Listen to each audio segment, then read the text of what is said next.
बाहेर पाऊस चाललाय त्यामुळे आवाज येतोय. लाईक करा, सबस्क्राईब करा. थोडीशी कोथिंबीर टाकून घेते.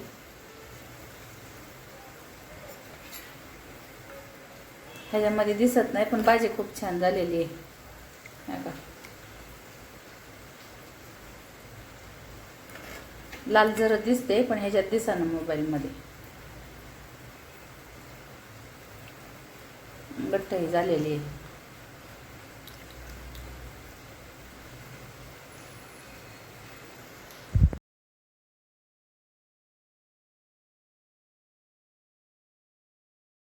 लसूण घेतलाय, आलं घेतलंय, कोथिंबीर, थोडीशी डाळ घेतली, कांदा घेतलाय आणि खोबरं हे सर्व आता भाजून घेतलेलं आहे. आता ही आपण वाटून घ्यायचं मिक्सरला. पाट्या वाटलं तरी चालतं तसं. आता ह्याच्यामध्ये मी बारीक करणार आहे वाटण. आता खोबरं बारीक झालंय, कांदाही वाटाय टाकायचं लगेच त्याच्यामध्ये आणि कोथिंबीर हे सर्व आता वाटून घेते. चांगलं बारीक करायचं. आता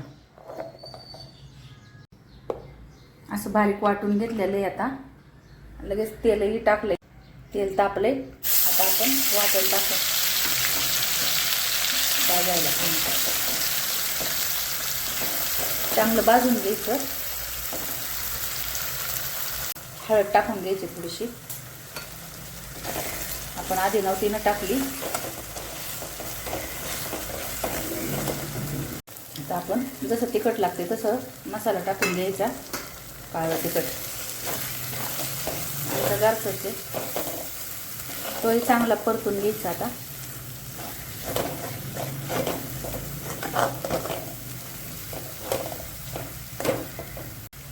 चवीनुसार मीठ टाकायचं थोडंसं, जसं आपली भाजी आहे तेवढं मीठ. आता याच्यामध्ये मी पाणी ओतून घेणार आहे. पाणी आपण आता गरम करून घेतलेलं आहे. पाणी टाकणार आहे. जशी जेवढी भाजी लागते तसं आपण पाणी टाकून घ्यायचं. मी अजून टाकणार आहे पाणी.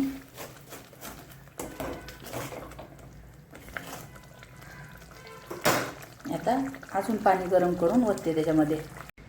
अजून थोडंसं पाणी टाकून घेतलेलं आहे, का तो उकळायला लागणार आहे ना.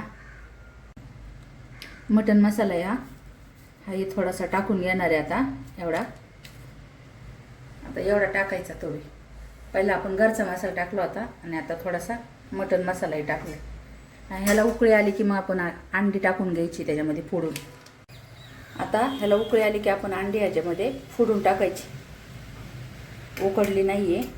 आता ह्याच्यामध्ये मी अंडी फोडून टाकणार आहे. उकळी आलेली आता मी त्याच्यामध्ये अंडी फोडून टाकते.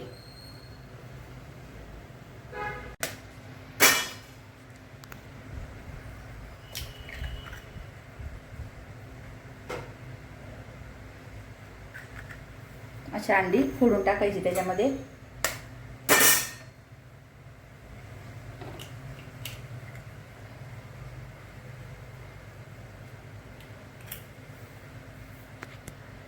टाकलं की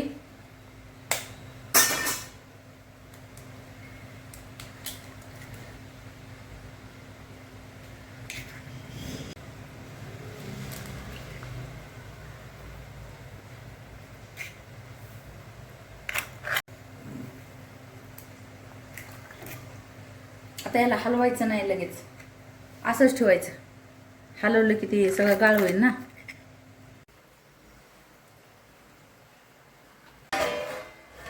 असं थोडंसं झाकण ठेवायचं तिरकं.